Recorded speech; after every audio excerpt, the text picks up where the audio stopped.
Hello and welcome to another session of Dr. Barbara Miller's NCLEX Review.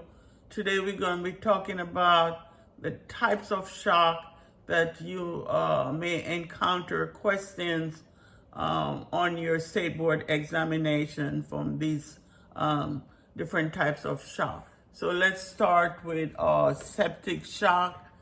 So what is septic shock? The mechanisms of septic shock is an infection with two or more of systemic inflammatory responses,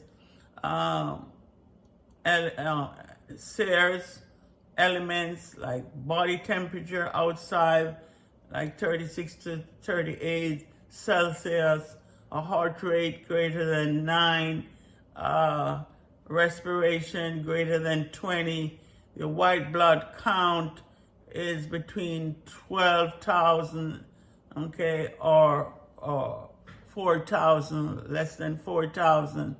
Those with sepsis and refractory hypertension, septic shock.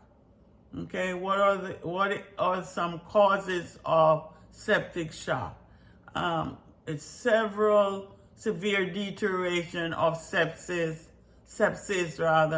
tend to occur in surgical patients due to anastomostic leaks, abscesses, extensive superficial infection. Okay, sepsis or septic shock could also cause from a urinary tract infection that disseminates through the bloodstream. So how do you manage septic shock? Prompt intensive antibiotics, cover with rigorous search for source of infection and hemodynamic stabilization. Hypovolemic shock is another type. The mechanism is excessive bleeding causes hypovolemia, or excessive dehydration can also cause hypovolemic shock. But the most common cause of hypovolemic shock is bleeding, but it can also cause by dehydration. So how do you manage hypovolemic shock? Okay, you want to give oxygen. You want to establish 2 large bore cannula. You want to give fluid, challenge like 500 milliliters stat. Take bloods, include the G plus S and cultures. You want to treat patient as pain increase, metabolic rate worsens, ischemia, and find the bleeding and stop it immediately. The next type of shock is that of neurogenic shock. Okay, so what's the mechanisms of neurogenic shock? Interruption of the autonomic nervous system for whatever reason. What causes either decreased sympathetic tone or increased parasympathetic tone. This causes a decrease in peripheral vascular resistance mediated by marked vasodilation.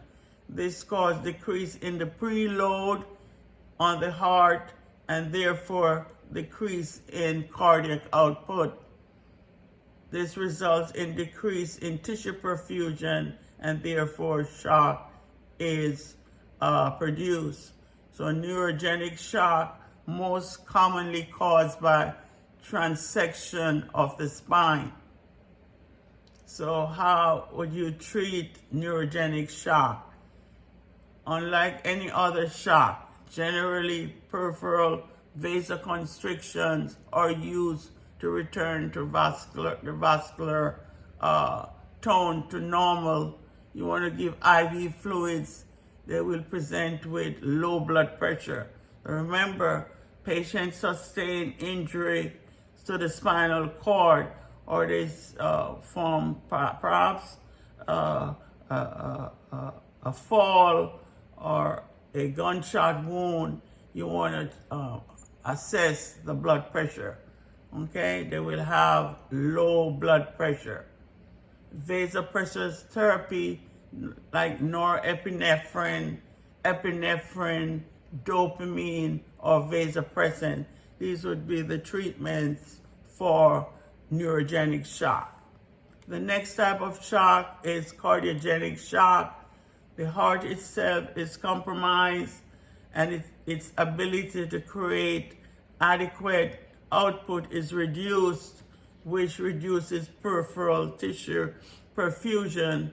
Okay, one of the causes could be trauma, myocardial contusion, myocarditis, endocarditis, tamponade, or pneumothorax. So how would you treat cardiogenic shock? You want to do the Mona, okay? But we'll realize it's also shock. You want to give fluid challenge, 500 milliliters stat. You want to give oxygen, and you want to treat the underlying cause.